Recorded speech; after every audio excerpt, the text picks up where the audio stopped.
quando eu falei a primeira vez sobre a questão da incoerência na crise, incentivar a venda de carros, né, de automóveis e a responsabilidade do setor privado nisso, o Benjamin fez um comentário, mas quem define é o ministro. Certamente, mas certamente a Fiesp, Firjan, a CNI estiveram lá discutindo as medidas para sair da crise e de certa forma, apoiam esse tipo de medida. Então, o que eu queria comentar é que existe um espaço muito forte, que o setor privado atua muito forte, um espaço de influência. Então, da mesma forma que o setor privado, por exemplo, pode demandar não avançar com certas medidas, como, por exemplo, estabelecer metas para emissões de carbono, por exemplo, se o setor privado estiver nesses espaços, conselhão, onde ocupa espaço, como no CONAMA, com propostas arrojadas, acaba ajudando a avançar certas políticas que, obviamente, dentro do país existe diferença, né? A área ambiental tem uma postura, a área econômica tende a ser mais refratária, tem medo, tem uma tendência. Então, a postura do setor empresarial, uma postura arrojada, certamente pode influenciar muito. E eu acho que, assim, o Benjamin, você falou de coisas, esses números que são impressionantes, né, como você falou, do quão pouco custa reduzir a pobreza no mundo, mas, às vezes, e isso saiu lá da Rio 92, saiu da Rio +0, saiu aquela aplicação de 0,7% do PIB para reduzir a pobreza extrema. E isso não aconteceu. Agora, se você pegar, eu gosto muito de falar nesses números com o setor empresarial, com o setor econômico. Você pega, por exemplo, quanto custa acabar com o saneamento, acabar com o problema da falta de saneamento no Brasil. Não precisamos ir longe ver os países pobres, não. 300 bilhões de reais em 10 anos acabam com o déficit de saneamento, universaliza água e esgoto no Brasil inteiro. 300 bilhões de reais, em 10 anos, nós estamos falando de 30 bilhões de reais por ano, isso é o quê do PIB? Pouquíssimo, e nós não conseguimos fazer. Agora, a gente consegue fazer coisas revolucionárias, como quando você fala em distribuição de riqueza, a gente só conseguiu mudar isso no Brasil quando a gente conseguiu fazer, por exemplo, Bolsa Família, onde nós conseguimos acabar com o custo de sair o dinheiro do cofre do Tesouro e chegar na mão de quem necessitava, através de sistemas com baixo custo de transação. Nós estamos conseguindo fazer revolução quando a gente consegue fazer um programa como Minha Casa Minha Vida, em que o setor privado foi importantíssimo na formulação para evitar que aqueles recursos ficassem anos e anos e anos perdidos ali, sem conseguir sair do Tesouro e se transformar em casa para quem de fato necessita. Então, a gente precisa trabalhar junto com o setor privado, tem uma capacidade de formulação para tornar até as políticas públicas mais eficazes. Bom, eu vou agradecer, então, vou passar para a Vitória, depois para o Tasso, eu vou alternar. Vitória, por favor, você dá o seu lado da história aqui para nós. Então, a minha pergunta vai para a Ana e para o resto da mesa. Você falou de urgência. Eu acho que a minha geração redefiniu o conceito de urgência. A gente é uma geração que a gente não se contenta com as coisas. A gente quer tudo na hora que a gente quer e a gente quer fazer as coisas do jeito que a gente quer também. E eu acho que essa é uma das grandes diferenças da minha geração com a do meu pai. Para a gente não é o suficiente só crescer. A gente quer crescer com responsabilidade e com consciência social. Então, para mim, a minha pergunta é: como que vocês visam essa parceria entre o setor privado e o desenvolvimento sustentável? E, além disso, como você idealiza essas mudanças e que você acha que é a maior responsabilidade que o setor privado tem que tomar como a sua prioridade nesse momento? É o que eu falei, eu acho que o objetivo é fazer com que pessoas, como o próprio Benjamin, tenha essa urgência. Assim, eu sei que não é só um problema geracional, eu acho que é isso, porque, digamos, somos quase da mesma geração, então é um problema mais do que geracional. É realmente acreditar que o planeta precisa de uma aliança estratégica entre setor privado, setor governamental, sociedade civil. Infelizmente, isso ainda não está da maneira que a gente quer, porque se tivesse, e os governos que estão lá negociando, se eles estivessem ouvindo o que a gente está falando, eles deveriam estar agindo, mas não estão. Fica aquele jogo de quem ganha, quem perde, quem dá o primeiro passo, e a gente precisa de liderança. Está faltando nas empresas, nos governos e também na sociedade civil, gente com coragem para arriscar.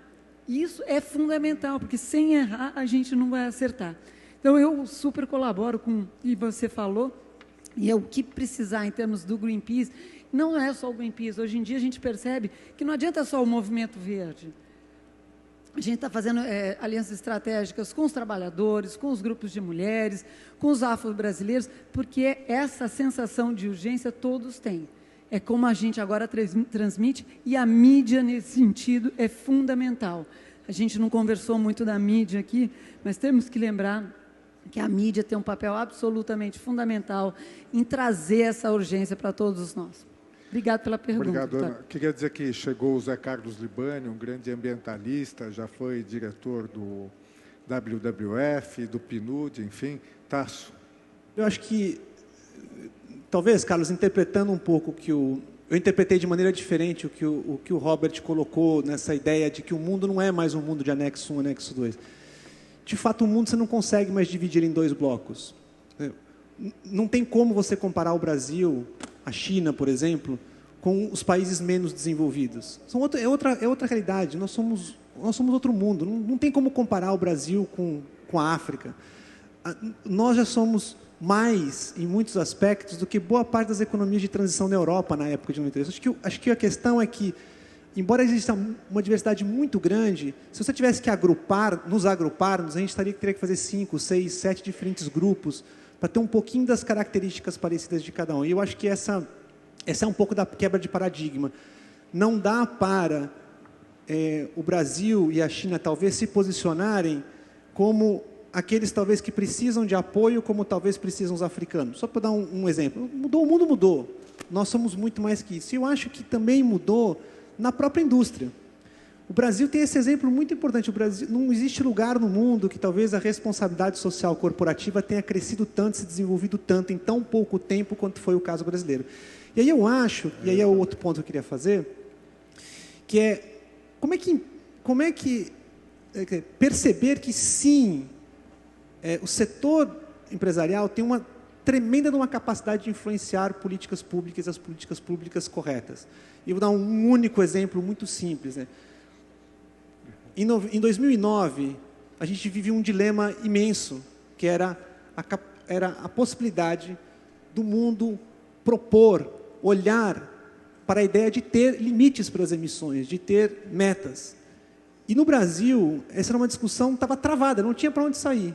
Um grupo de empresas, 18 empresas, mas de grande porte, pensaram, se reuniram, discutiram e fizeram um seminário e apresentaram um documento que disse basicamente o seguinte para o governo: olha, a gente acha que o mundo, se não tiver limite de emissões, nós estamos todos ferrados. Então tem que ter. Quanto vai ser, etc., vocês depois resolvam aí, mas tem que ter. E essa liderança de fazer este movimento foi...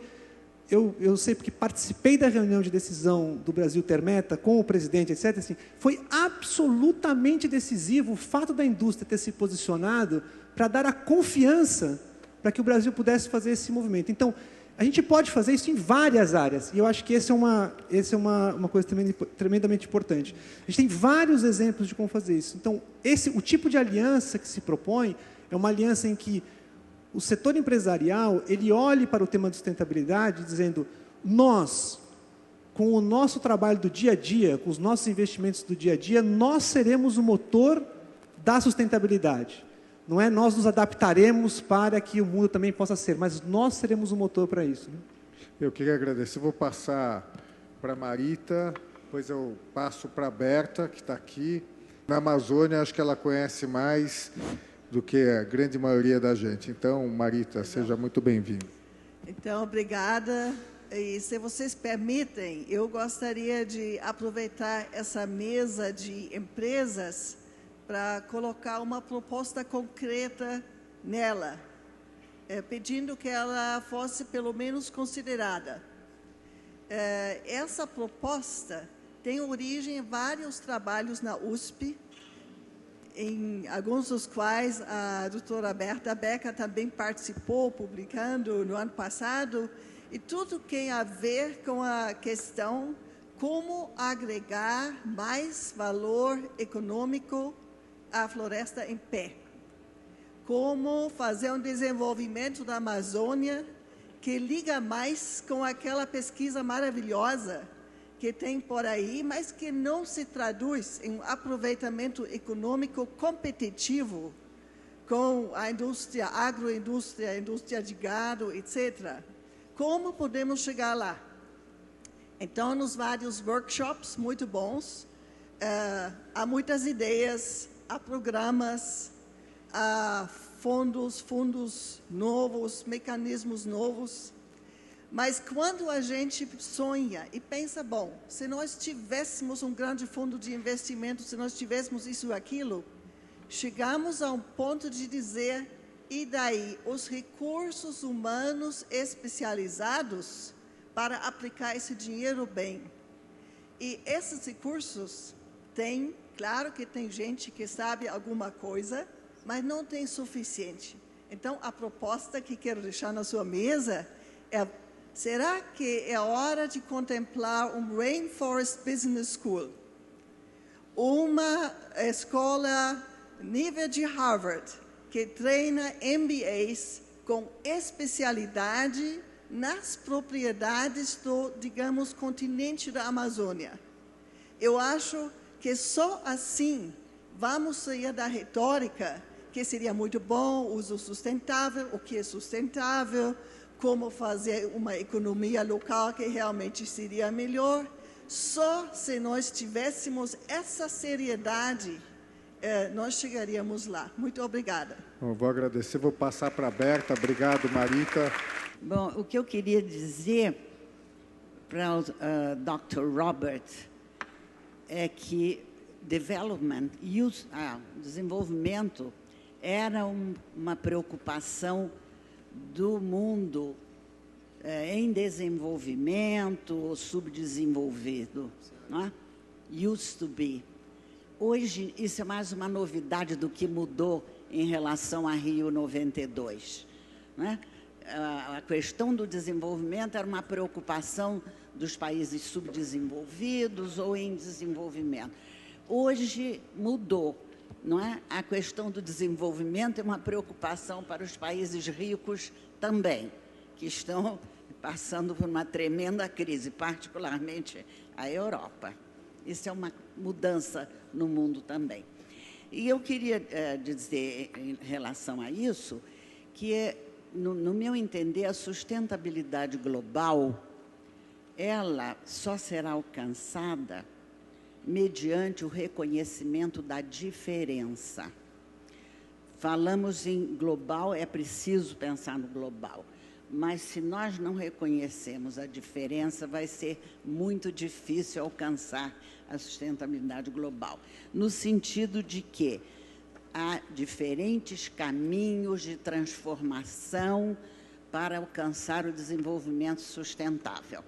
Temos que reconhecer isso. Há diferentes economias verdes, doutor Caio, que têm que ser adequadas às culturas, às condições geográficas, históricas, níveis de desenvolvimento dos países e das regiões. Não é? Então, eu queria até dar um exemplo, até em relação à questão da infraestrutura, que, aliás, é o tema de hoje. A gente não ficou muito nele, não, né? Mas tudo bem. Nós temos toda a sugestão importante, necessária, de reduzir o transporte rodoviário de carga. Mundialmente, isso é fundamental devido à emissão de gases de efeito estufa que esse transporte rodoviário traz. Sem dúvida, ele é essencial. Mas, se nós olharmos o Brasil com sua dimensão continental, nós vamos ver que isto é uma problemática, sobretudo do Centro-Sul, onde há convergência das redes rodoviárias, porque em outras áreas do país há carência de circulação, não tem nem rede rodoviária, não é? Então, tá entendendo? Eu queria chamar a atenção nesse sentido. Nós temos que pensar a situação, o contexto do Brasil, e muito bem, inclusive para saber que tipo de circulação e de infraestrutura nós temos que estabelecer no país para conectá-lo e sem, evidentemente, gerar emissões maiores, diminuir as emissões, circulação fluvial conectada, transporte multimodal, uma série de inovações que nós temos que pensar adequadas ao contexto em que nós vivemos. E a outra coisa que eu vou falar rapidinho é em relação à Amazônia, que veio aqui, né, muitas vezes, né, à mesa, né? Então, e em relação à Amazônia, eu acho que o que vocês estão colocando no sentido, e que eu vejo que é uma mudança, inclusive, de certas ONGs, como no caso do Greenpeace, eu estou achando uma mudança extremamente importante, que está falando que é necessário o privado com o governo e com as ONGs, eu estou de pleno acordo, porque no caso da Amazônia nós estamos vendo que ela é também diferenciada, nem todas as florestas tropicais são iguais, nem todas, não só do ponto de vista da biologia, do ponto de vista geológico, mas do ponto de vista das culturas. E o que é importante a gente olhar hoje em relação à Amazônia?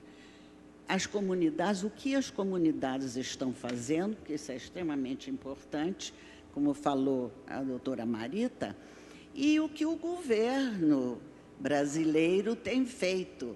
Porque, no caso da Amazônia, uma das posturas do governo foi até muito bem sucedida, que nós conseguimos, em 5 anos, reduzir o desmatamento de uma maneira brutal. Quanto? 80%. Isso é um feito mundial. Então, a questão da sociedade civil, do governo e dos empresários, sem dúvida alguma, é crucial, né? E, inclusive, a sociedade, de certa maneira, pressionando também o governo, isso também é importante, o setor privado vai pressionar, pode pressionar muito bem, e a sociedade no sentido de pensar, eu acho que a questão da reflexão em relação às nossas situações é uma coisa extraordinária. Eu acho que cada vez se faz menos pensamento, menos reflexão. E eu acho que nós temos que recuperar isso, eu acho crucial. Obrigada. Bom, eu vou quebrar um pouco, eu vou passar para o Amoroso, que quer fazer um comentário em relação ao que a Marita falou. Ricardo acabou de lançar um livro, Muito Além da Economia Verde, que vai estar lá disponível, e ele vai fazer uma lista, uma fila lá para dar dedicada já. Você acha que você vai trazer o livro de graça sem dedicatória? Enfim, então, Amoroso, por favor. Só um comentário sobre a proposta da Marita. Eu queria deixar aí para o Fiesp e Firjan, né, já que ela provocou, que eu acho essa ideia muito interessante e factível, né? Em termos de Amazônia, nós temos muitos saberes, muitas conclusões, temos muitas possibilidades de liderar esse processo. O Brasil tem o ativo, né? O Brasil tem experiências belíssimas que, se nós empresários nos reunirmos e cada um botar o 0,2 lá, que você comentou da pobreza, eu acho que a gente cria um exemplo para o mundo aí bem interessante de como transformar essa grande floresta num grande negócio. Só se faz isso estudando, com conhecimento, formatando tudo. Olha, nós temos muitas respostas na Amazônia, mas falta estruturação, falta um pouquinho só de investimento. Eu acho que essa proposta deveria ser levada bastante a sério por essa mesa. eu sou o primeiro a aceitá-la como participante. Ah, que bom. Marcelo Takaoka, como eu disse, é presidente do Conselho Brasileiro de Construção Civil Sustentável. Bom, obrigado pela oportunidade, Fábio, a todos vocês. Eu queria dizer o seguinte, que o setor da construção civil que eu represento, né, e principalmente a questão de sustentabilidade, é um setor integrador. Inclusive, amanhã a gente está entregando uma proposta para Rio+20, no sentido de que o setor da construção tem que estar dentro das negociações pós-Rio+20. Né? Posso dar, acho que agradeço até a Berta, porque ela levantou a bola para mim, quando falou em eficiência, transporte, etc. e tal. Cerca de 70% da energia mundial é consumida dentro das cidades. Né? Se a gente trabalhar com as tecnologias já existentes, estava fazendo uma conta aí de acordo com o World Outlook, o World Energy Outlook, a gente poderia estar economizando por ano 1 trilhão e 600 bilhões de dólares. Isso significa 6 dívidas da Grécia. A gente estaria resolvendo o problema financeiro causado pela Grécia em muito menos de um ano. Né? Outra questão importante é a questão da mobilidade urbana, que cada vez se gasta mais para se fazer o mesmo trajeto. Né? E aí, por trás disso, estão as emissões de gases de efeito estufa. Também trabalhando com tecnologias já existentes, mais metrôs, mais transportes rápidos e outras formas de transporte, a gente poderia estar economizando outro tanto desse. Imagina se a gente trabalha também com água e materiais e a indústria de materiais. Era isso aí que eu queria falar. E vou passar a palavra para o Ricardo Abramovay, que nós queremos saber por que você falou que você foi tão aplaudido assim. Nós estamos na maior curiosidade, Ricardo. Você podia dizer qual é o segredo, né? Isso eu não vou contar, claro. Bom dia a todos, boa tarde a todos. Muito obrigado. É uma satisfação ver realizado isso que a gente vinha planejando. Eu quero me desculpar porque coincidiu o evento no qual eu já estava envolvido há 6 meses, exatamente com o horário desse. Mas, muito rapidamente, uma das coisas que mais me impressionou na preparação da Rio+20, por profissão, eu passo a maior parte do meu tempo lendo relatórios, eu vivo disso, é a ênfase dos relatórios das grandes consultorias internacionais globais, que é a seguinte: se você pega os relatórios da KPMG, da Pricewaterhouse e da McKinsey, você tem um elemento comum que é a característica básica do século XX, que foi preços das commodities em queda. Isso acabou. Nós temos commodities em alta e com muita volatilidade, primeiro. Segundo, isso é um relatório da McKinsey com gráficos muito interessantes. Segundo lugar, novas fontes de risco para o setor empresarial, advindas do fato de que uma parte muito significativa das bases materiais, energéticas e bióticas em que se apoia a oferta de bens e serviços das sociedades contemporâneas, não está no sistema de preços. Então, a consultoria True Cost fez um cálculo, levando em consideração, se fosse paga, por exemplo, a água na siderurgia do Japão, se a siderurgia do Japão pagasse pela água que usa, seus lucros cairiam 42%. E por aí vai, os dados são impressionantes. No caso do setor agroalimentar, que para nós brasileiros é extremamente importante, no setor agroalimentar global, se fossem pagos os custos com água, mudanças climáticas e lixo, no setor agroalimentar, esses custos correspondem a 284% dos lucros. Tá certo? Se esses custos fossem computados, nossa comida teria que vir do que nós plantaríamos nos jardins, porque as empresas não teriam como prosperar. Mas eu acho que as mensagens não são mensagens apenas de alerta e de medo. Eu acho que são também mensagens que apontam para caminhos importantes e diferentes. Quais são esses caminhos? Os caminhos são que nós estamos num momento em que nós precisamos perguntar, exatamente pelo fato de nós termos população crescente, renda felizmente crescente e, obviamente, um planeta só, nós temos que fazer uma pergunta que a ciência econômica e os tomadores de decisão econômica sempre evitaram, que não é simplesmente produzir como, com maior eficiência, etc. São duas coisas diferentes, é produzir para quem e produzir para quê, com que finalidade. Essa mensagem não é uma mensagem de paralisia das inovações e do aparato econômico, ao contrário, é uma mensagem que visa colocar as inovações a serviço da sustentabilidade e da produção de uma vida social melhor, de cidades melhores, de cidades mais agradáveis para se viver, de cidades que não sejam organizadas em função das necessidades dos automóveis, e sim em função das necessidades das pessoas. Sem um setor produtivo engajado nesta missão, isto continuará sendo conversa fiada de professor universitário.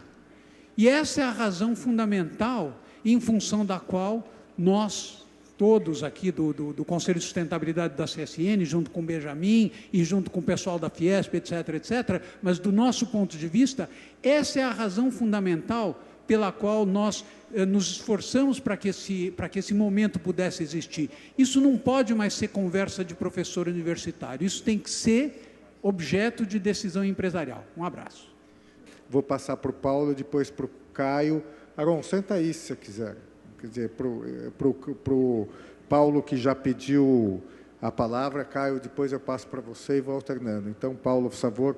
Boa tarde. Meu nome é Paulo Kev, sou da iniciativa privada, empresa de administração, e questiono a mesa e os demais participantes aqui do grupo de estudo a discutir a influência da internet nas mudanças de todos os tipos de comportamento do ser humano nos últimos 30 anos. Ou seja, em 92, 20 anos atrás, nós não tínhamos internet, ou era muito pouco utilizada.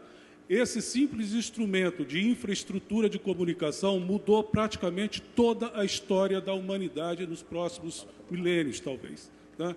Então, eu acredito que, como infraestrutura de comunicação, nós já tivemos um impacto monstruoso. O próximo impacto que eu tenho trabalhado em cima é justamente o mesmo princípio, só que no sistema de infraestrutura energética, e não necessariamente só na infraestrutura de energia elétrica.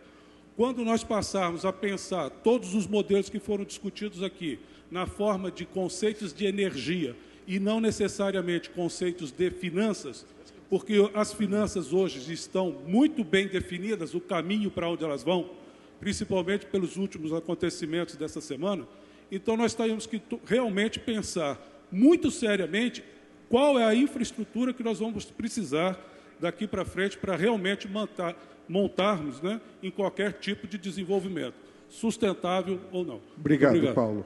Eu vou passar a palavra para o Caio. Eu convidei, sem autorização do Benjamin, o Aron aqui para nos relatar como é que está a negociação lá do Rio Centro. Enfim, Caio, por favor. Uma proposta, me parece, todos concordamos que preciso ter mais liderança empresarial nesses grandes temas. As Nações Unidas não conseguem e os sistemas políticos em todo o mundo em suas possibilidades também são muito limitados. Eu falei de coalitions of the willing, alianças de empresários, de empresas. Seria muito interessante se, como resultado dessa semana aqui no Rio, da parte empresarial, existem um pequeno número de iniciativas, de alianças de empresários intersetoriais. Falamos, por exemplo, da Amazônia, falamos sobre o uso, a sustentabilidade da produção do uso do aço, falamos sobre energias renováveis. Se podia definir alguns temas transformadores em ambição, mas bem concretas, onde se formam grupos de empresários, primeiro a nível Brasil, depois talvez inclusive podia expandir internacionalmente, com metas ambiciosas de transformação, com projetos bem concretos, critérios de eficiência, de uso, direção de uso, de transformação, e depois também com dinheiro na mesa de financiar alguns projetos piloto. Quer dizer, a liderança, os grandes conceitos, os critérios, a análise, a inovação tecnológica, depois dinheiro na mesa para financiar projetos piloto. Me parece um número limitado dessas iniciativas, alianças empresariais, seria mais interessante que todo o documento das Nações Unidas essa semana, e realmente move o país para frente. Bom, eu queria agradecer ao Caio, dizer que o Caio chegou a fazer uma proposta semelhante a alguns diplomatas em Durban, e nós não conseguimos, inclusive, vou passar para você, Aron, propor que o governo brasileiro inovasse nos arranjos dos diálogos. Não, mas lembra, a nossa ideia era que a presidente Dilma convocasse, na verdade, multi-stakeholders,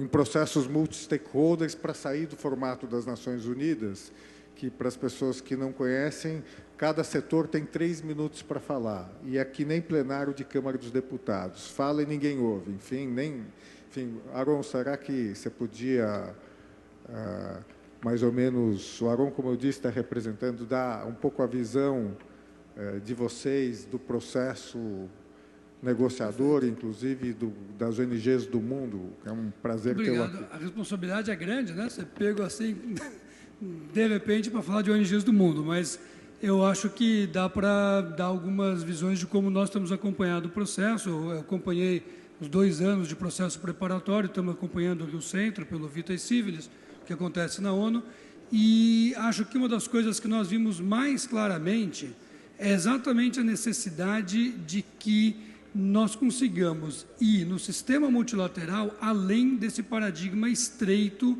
e focado no curto prazo que nós vemos nas negociações multilaterais. Como vocês sabem, ontem à noite, até às 11 da noite, ficaram trabalhando num texto, chegaram numa situação de ter que continuar por mais alguns dias as negociações, coisa que se sabia há muito tempo, e certamente a gente vai ter remendos muito lamentáveis para salvar a aparência de ter um documento final. E a pergunta é como esse sistema é capaz de se conectar com a sociedade real, com o mundo real. Então, existe uma distância crescente entre o processo negociador que os países conseguem colocar e a vida real da sociedade. Por outro lado, e aí o Fábio lembrou muito bem a questão dos diálogos, não sei se vocês vão lembrar, hoje começa essa rodada dos famosos diálogos sustentáveis que o Itamaraty propôs, mas que, como eu até escrevi num artigo, repito aqui, é uma ideia brilhante, com um potencial revolucionário e uma execução decepcionante. É decepcionante porque simplesmente não teve a coragem de se abraçar a sociedade como a sociedade precisa ser abraçada e acreditar na inteligência coletiva.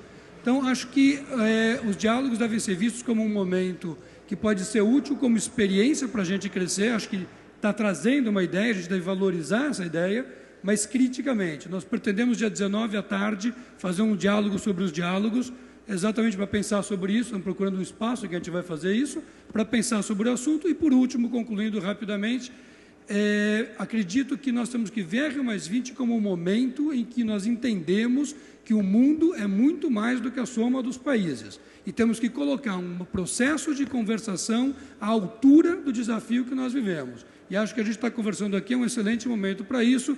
E a grande questão é não só as empresas, é como é que nós mantemos accountability, como é que nós mantemos participação efetiva e consistente da sociedade. Porque as empresas têm o poder, a força da grana que ergue e destrói coisas belas. Essa aqui é belíssima, esse lugar, citando Caetano, é o que eu pensei quando eu entrei aqui.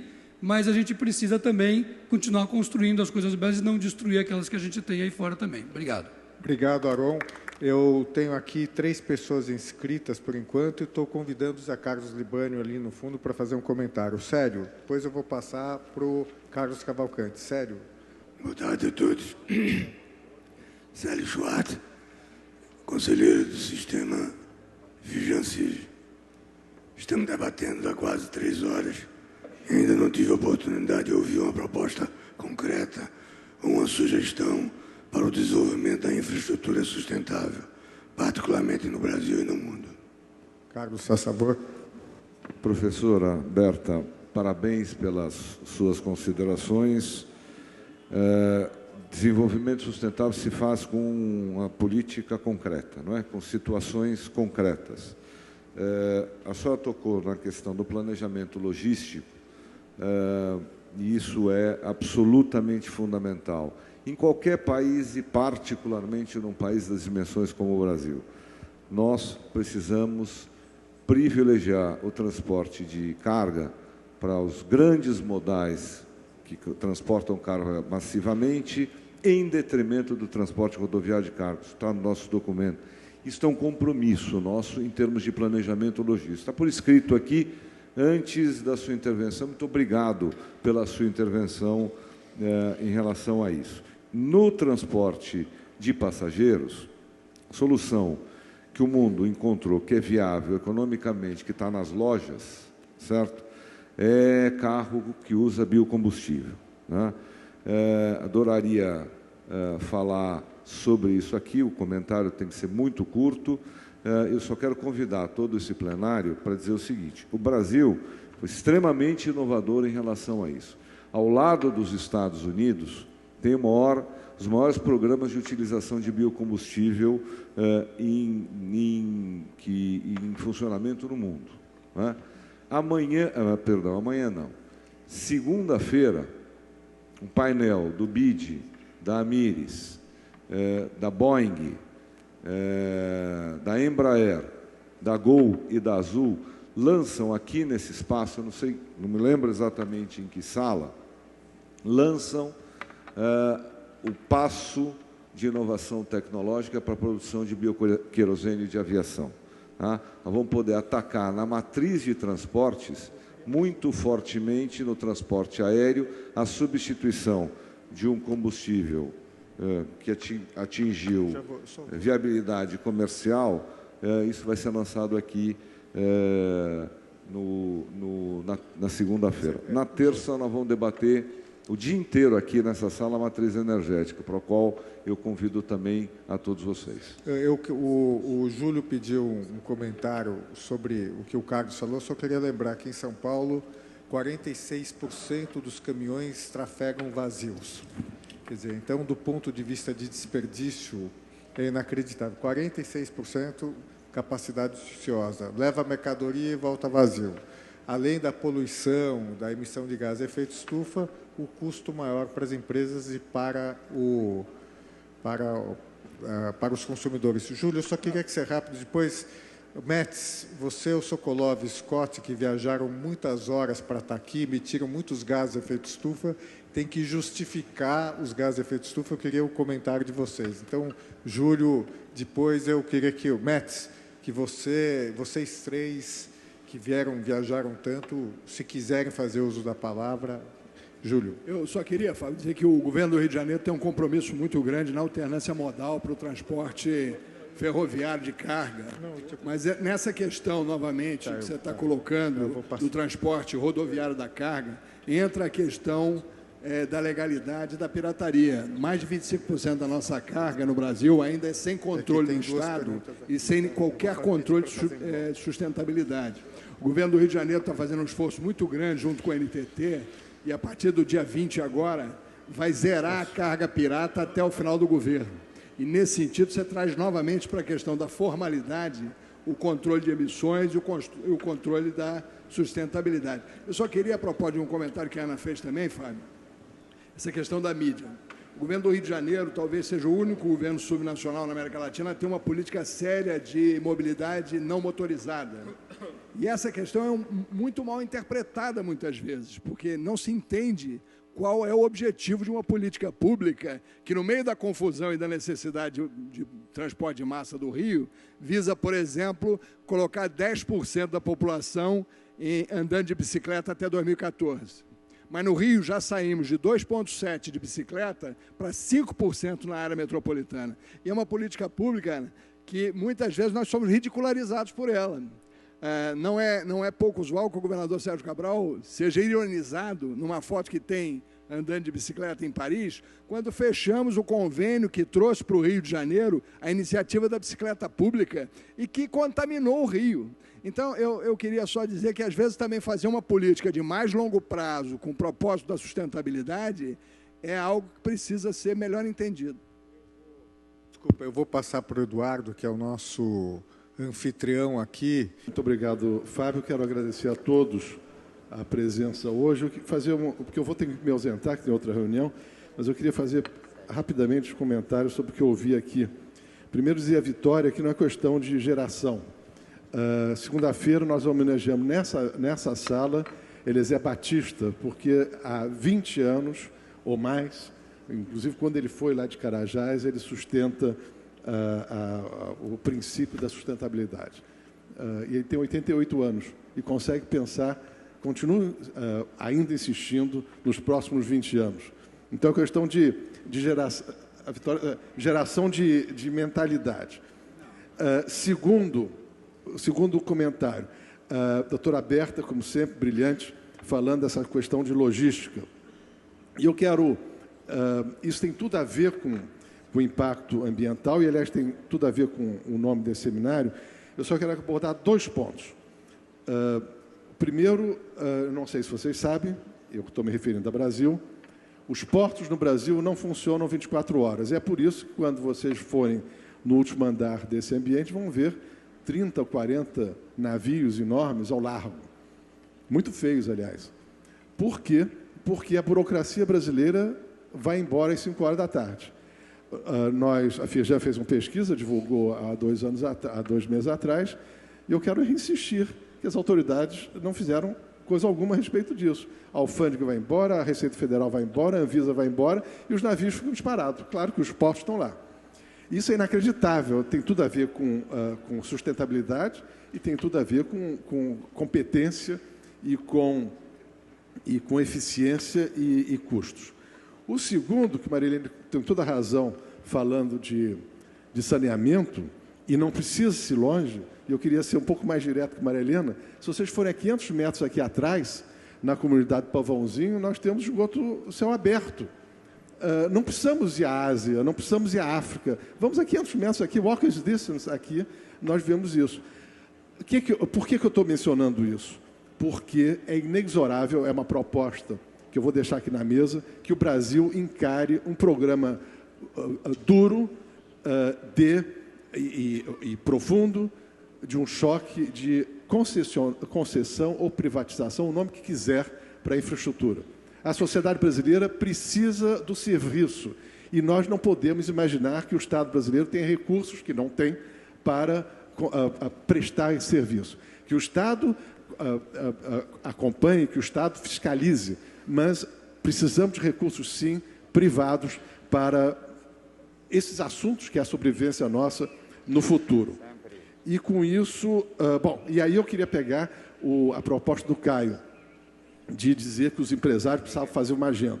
Eu queria dizer aqui, Cavalcante, deixar aqui na mesa uma proposta, vou falar com o Paulo daqui a pouco, daqui a um mês, o Conselho de Meio Ambiente da Fiesp e da Firjan se reunirem conjuntamente em São Paulo ou no Rio, pouco importa, eu chequei, nós estamos com gravação aqui nas nossas palestras, começarmos a fazer um wrap-up de tudo que foi colocado aqui, fazemos uma agenda e perseguimos essa agenda, porque as indústrias querem sim reduzir emissões. Agora, nós precisamos saber como cada setor vai reagir. Nós não podemos imaginar que vai existir um percentual universal para todo tipo de indústria. Tem indústrias que já fizeram o seu dever de casa, que não podem ser penalizados, e tem indústrias que não fez coisa alguma e nós temos que forçá-los quase a fazê-lo.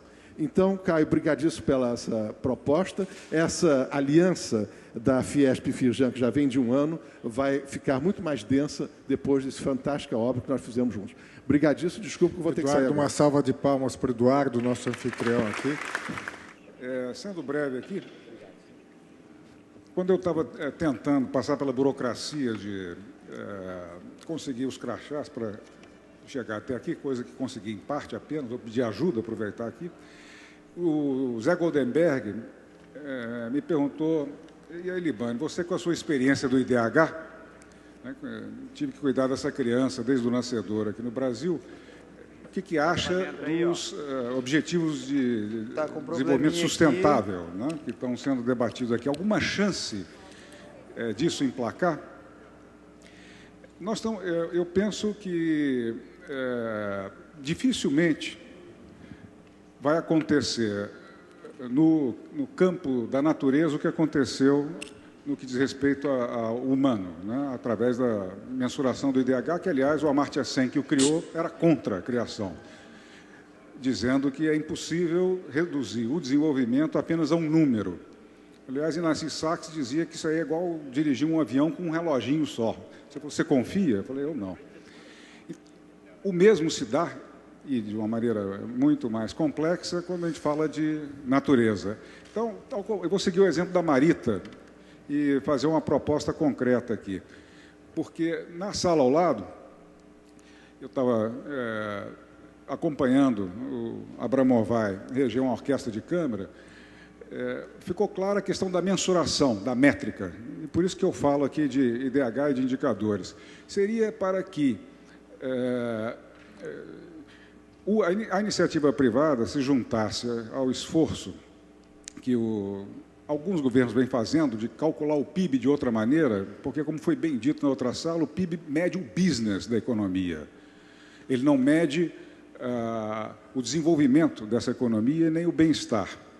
Já que o presidente da Firjan falou em concessões, e concordo, é preciso engajar a iniciativa privada para que tenhamos, por exemplo, a infraestrutura que Berta nos lembra, que é tão necessária, é preciso que o cálculo não se atenha apenas à métrica do PIB, ou seja, da mensuração das contas nacionais e algo que cabe ao governo, mas também aos balanços das empresas. Então, na hora que for fazer concessão, medir o resultado daquilo lá, não apenas no retorno financeiro, do lucro, mas o impacto social que isso se dará. Proponho que isso seja feito. Os departamentos de pesquisa da Fiesp e Firjan podem comissionar uma universidade para isso aí, envolver, de preferência, mais de uma, para que chegue ao plano regulatório. Você, Fábio, como foi deputado, sabe uma importância disso aí. E o Brasil poderia liderar. Eu acho que o Brasil ficaria bem na foto depois com essa nova mensuração, de tal maneira que, nesse campo, a gente podia ter um papel como a Coreia do Sul está tendo na prática econômica, levar isso para o plano regulatório. Está ótimo. Queria agradecer ao Zé Carlos, como ele falou. O Zé Carlos foi quem implantou o IDH no Brasil através do PNUD, que é a Agência das Nações Unidas de Desenvolvimento. Então, Marcelo, vou pedir só para você ser breve, o Vasco também, cadê o Marcelo? Está com o microfone? Muito breve, porque nós temos que desocupar esse local aqui. Então, Marcelo, Vasco, depois aqui eu vou repassar para a mesa. Por favor, Marcelo. Boa tarde. Eu sou da Sabesp, obviamente vou puxar a sardinha para o saneamento. Eu acho que a infraestrutura é inegavelmente mais importante, porque ela alavanca a geração de renda.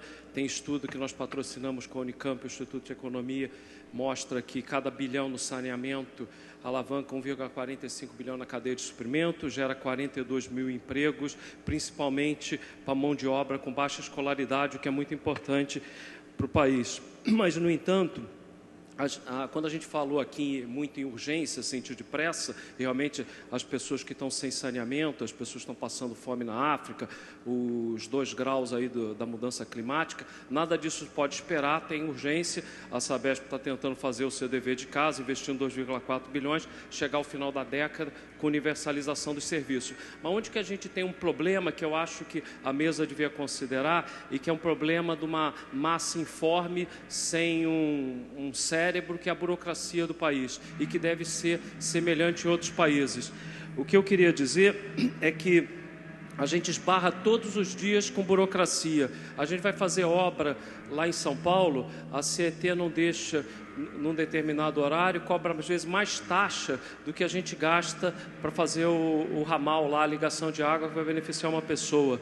Nós temos casos, até para dar um sabor local, favela Chica Luísa, 2 eucaliptos, uma árvore exótica. Nós levamos meses para conseguir autorização. O mesmo processo passa pela Secretaria de Meio Ambiente, como não tinha convênio na época, passa de novo pela CETESB, os mesmos 2 eucaliptos.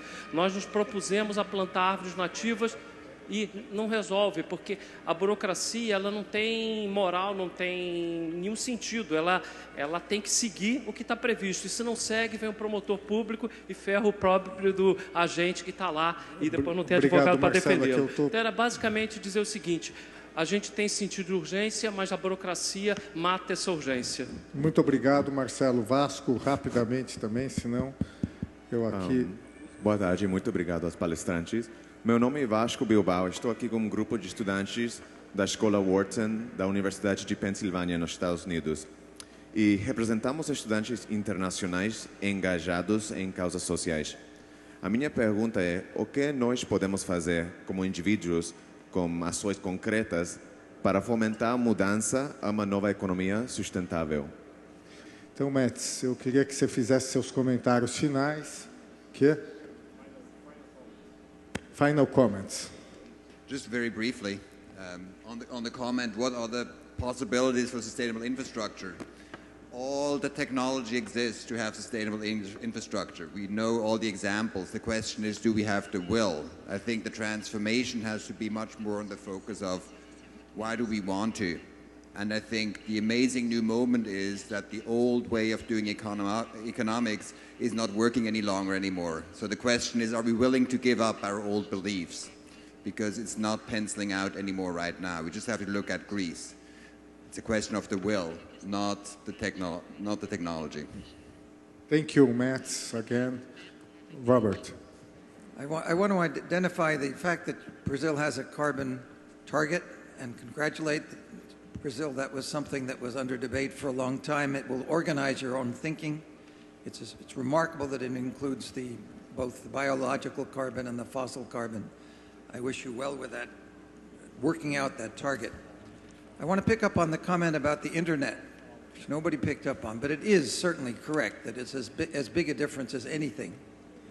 And the issue of the relatively low cost of dealing with poverty, the extreme poverty that was Mr. Steinberg's point. They go together because it means that the poorest people of the world are more visible, are more accessible to the wealthy. And it really could be also, I think Victoria's generation could just decide that we would partner with the poorest people and the well-to-do people, and simply get rid of this issue of acute poverty in 10 years. It's an embarrassment to the whole world, and our generation is not doing anywhere near enough about it. One final comment on the Amazon. It is difficult for the Brazilians perhaps to accept... Só um minutinho, eu queria uma salva de palmas para o Caio, que ele está saindo, que ele tem um encontro com o ministro patriota. Caio, muito obrigado, desculpa. Yes, I want to say that the Amazon, as much as it is Brazilian, is a world resource. The United States has something called the Grand Canyon, and there was a discussion in the 1970s of putting a dam there and having a lake instead of the canyon. And it was a global concern that not be done, that this be preserved for the world. The Amazon has features like that, and much though it may look as if this is a domestic discussion, the world has a caring about what happens to the Amazon. I have many ideas for practical steps. I don't have time to go into them. But I just want to acknowledge that the spirit of Rio is the spirit of treating the planet as a planet, that we're all involved in the planet as a whole. And let's salute the spirit of Rio as we move forward this week. Thank you, Robert. Scott, be short, please. Yes, very briefly. Just one of the last questions that we heard is, what can individuals do to help promote sustainability? And my reply to that is, make more sustainable choices on an individual level and demand more from your social networks and community, and ask your governments and the industries that provide your products and services to make more sustainable choices. Thank you. Ok, thank you, Scott. Vou para Carlos, comentários finais, Ana. Não, eu vou fazer assim, o círculo, tá? Bom, meu comentário final primeiro é convidar todo mundo para que está aqui, que queira fazer parte da lei popular pelo desmatamento zero da Amazônia, que se engaje pessoalmente. A gente já está com 400 mil assinaturas, precisa de 1 milhão de assinaturas, então pedindo para todo mundo se engajar e pedir que a gente realmente pense que legado a gente quer deixar. Acho que essa, para mim, é a mensagem mais importante. A gente tem escolhas pessoais e profissionais a fazer, e eu acho que pensar nesse legado com urgência é necessário agora. E o barco do Greenpeace que você poderia... Isso, e o barco do Greenpeace está ali no Pia Mauá. A família está em Brook, vai hoje à tarde, todo podemos mundo juntos. Convidado ali para conhecer o Rainbow Warrior. Carlos, você quer fazer algum comentário? Eu acho que nós temos questões... Eu acho que o problema da tecnologia não está resolvido.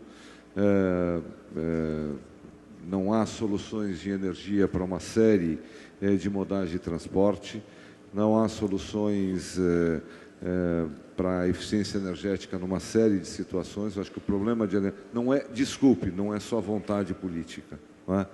Vontade política é fundamental, mas nós precisamos ainda de avanços tecnológicos fundamentais no planeta para tomar ações. Para os estudantes da Pensilvânia, eu acho que vocês têm muito o que fazer. Nos Estados Unidos, há uma grande corrente que entende que a mudança do clima não é uma ação do homem, mas se colocam a tese de que é uma ação de Deus. Eu acho que vocês precisam conversar com esse pessoal lá. Muito obrigado, Carlos. Por favor, Mauro.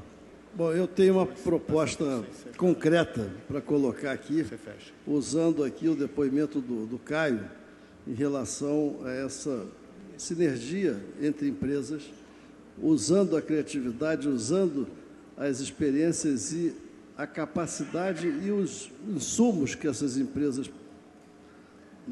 mexem lá todo dia, com a experiência que o Sérgio Amoroso colocou aqui, do fundo de 1% das empresas. Eu fiz uma conta rápida aqui nessa sala, talvez esses fundos aqui nessa sala seriam mais de R$1 bilhão por ano, só das empresas aqui presentes. Então, se nós fizermos uma proposta para que esses fundos, incentivados pelo governo, para que as empresas pudessem utilizar em projetos sustentáveis, em parcerias com empresas intersetoriais, eu tenho certeza que nós vamos gerar muita riqueza e aumentar a capacidade criativa e de invenção no nosso país. Eu queria agradecer ao Mauro, vou passar para o Ricardo Abramovay. Há uma medida fundamental e que pode fazer com que a Rio+20 marque toda a diferença com relação às conferências internacionais, que é o fim do subsídio aos combustíveis fósseis. Hoje o mundo gasta 6 vezes mais com subsídio aos combustíveis fósseis do que com energias alternativas. Já existem 700 mil assinaturas na internet por essa reivindicação, e o que mostra que não é uma causa só de quem está estudando economia ou quem toma decisões empresariais, mas isso atinge profundamente a vida das pessoas e exigiria, se isso acontecesse, que todo o sistema de alocação dos recursos fosse repensado. Obrigado, Ricardo. Berta. Queria reiterar realmente a necessidade de ter a ação conjunta da sociedade, dos empresários e do governo. Eu acho que vai por aí, não pode ser só empresário, nem só governo. Sociedade é extremamente importante.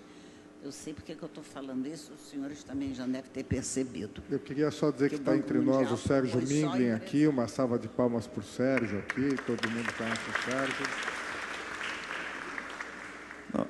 Só queria reforçar que acho que as empresas podem fazer mais no lado da demanda, influenciando políticas públicas que definam uma infraestrutura sustentável para o país, que priorizem a redução das emissões nesses materiais, nessa infraestrutura.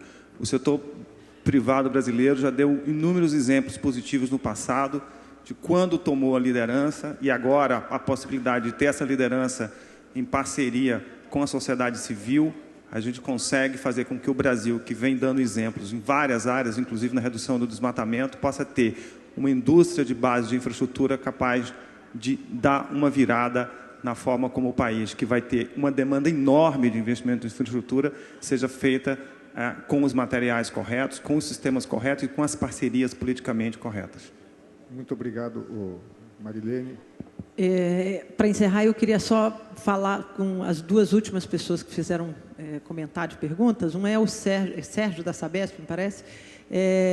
Eu gostaria de dar uma palavra de alento a ele sobre a questão da burocracia. Lamentavelmente, Sérgio, ela é insana, é indomável, ela não para de crescer e por mais que você lute, e a única forma que eu vejo de subverter isso é criar formas inovadoras de executar e contratar, como eu citei aqui, que é o caso de Minha Casa Minha Vida, em que você consegue contratar um projeto em 3 meses e executar dentro do prazo.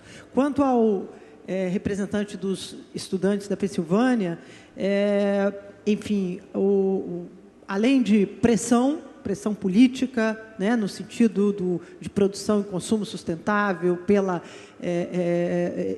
tem também o que individualmente qualquer um de nós podemos fazer, né, nas nossas decisões de consumo, no cuidado com o nosso lixo, no cuidado como nós nos transportamos, como vivemos cada dia, mas acho que hoje a própria...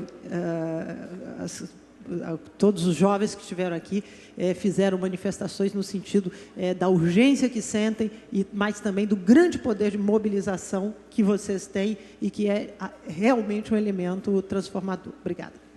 Obrigado, Magdalena. Tasso, você quer ser o último? Não, só para dizer que espero que essa conversa seja a primeira de várias que nós vamos ter em seguida. Amoroso. Seja amoroso com a gente aqui. Eu ia até por uma outra linha. Eu acho que aqui se fala muito no coletivo, no que nós podemos fazer, e a gente se esquece do individual, né? Se a gente pegar um pouquinho a história da humanidade, a gente vai ver que nós avançamos tecnologicamente, mas em termos de consciência, muito pouco. Nós não diminuímos, ao longo desses milênios, os gaps. Hoje nós tínhamos castelos, hoje nós temos condomínios, todos cercados por favelas, continua tudo meio parecido, não é? Então, a mensagem que eu deixaria é: sejamos mais solidários, porque a partir daí a gente consegue criar alguma coisa diferente. Você fala em sustentabilidade, impactos, a falta de educação e a pobreza tem um impacto enorme. Pessoas não muito bem educadas impactam talvez 3, 4 vezes mais uma pessoa educada na maneira de viver. Então, eu acho que a solidariedade interna de cada um seria uma mensagem que eu deixaria. Nós temos potencial para fazer muito mais e muitas vezes nos esquecemos disso. Eu, sendo o último, em nome do Conselho, dizer, chegou o Paulo aqui, quer dizer, que eu acho o seguinte... Eu acho que isso é um ponto de partida para uma série para implementar, já que essa reunião é de implementação, para nós pensarmos em inovar os arranjos, as alianças, para daqui a 20 anos, na Rio Mais 40, nós estaremos aqui, eu espero, né, que nós possamos ter olhado para trás e dizer, olha, naquela reunião da CSN e da Fiesp e Firjan, nós mudamos o mundo e fomos capazes de inovar. Muito obrigado a vocês. Uma salva de palmas para o Benjamin, que é o nosso anfitrião, né? Bom, o Paulo deu uma boa ideia. Uma salva de palmas para o Fábio agora.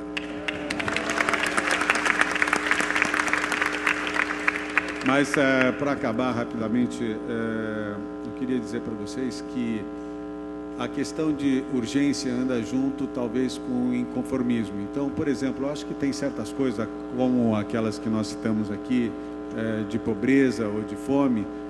O Eduardo Eugênio falou que a 500 metros daqui não tem infraestrutura de saneamento. Pô, não tem porquê, né? Quer dizer, o que a gente pode fazer para eliminar isso? Temos que eliminar. Quer dizer, a Marilene colocou um número lá, que com 300 milhões, eu acho que é isso que você falou, 300 bilhões a gente resolve, então, 10 anos, 30 bi por ano, que a gente resolve o problema de saneamento no Brasil. Pô, por que não? Quer dizer, 300 bi em 10 anos, 30 bi por ano, dentro da situação que nós temos de orçamento, por que não? O crescimento que nós tivemos da economia nos últimos anos, dá para fazer. Quer dizer, a urgência está dentro de nós. Agora, o inconformismo tem que estar também, porque assim a gente consegue vencer essas coisas. Quer dizer, desmatamento que você falou, que está com 700 mil assinaturas, né? 400 mil. Eu acho que tem certas coisas que a gente tem capacidade de mobilizar e que a gente tem que tentar, e cada vez tentar mais.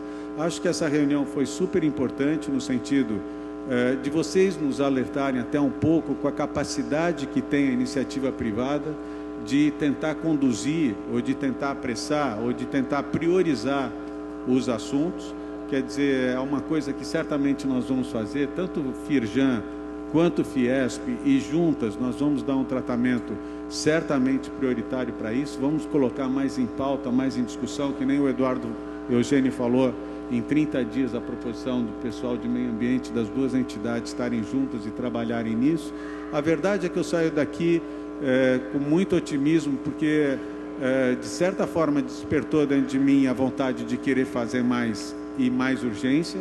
A CSN certamente vai fazer mais e mais urgência. Nós temos o Conselho de Sustentabilidade que fizemos na CSN desde 2010, justamente focado a isso, para que nos pressione, nos alerte, nos motive a atingir essas coisas que não são o dia a dia das grandes empresas, e que, então, que traga isso à pauta. E eu tenho certeza, o Paulo está aqui do meu lado, que a Fiesp e a Firjan vão priorizar esse tema, vão trabalhar mais esse tema, e, de certa forma, esse evento nos mostrou a força que se tem de forma individual e conjunto a iniciativa privada, no sentido de conseguir trazer à mesa, trazer aos cidadãos, no sentido da visita, por exemplo, cada vez maior. Hoje se diz que vai ter 40 mil pessoas aqui, dentro de um tema que é do cotidiano de todos nós. Então, realmente, eu saio daqui motivado, entusiasmado, e tomara que ano que vem a gente tenha mais coisas para conversar e mais coisas concretas para comemorar. Muito obrigado aí a todos e parabéns.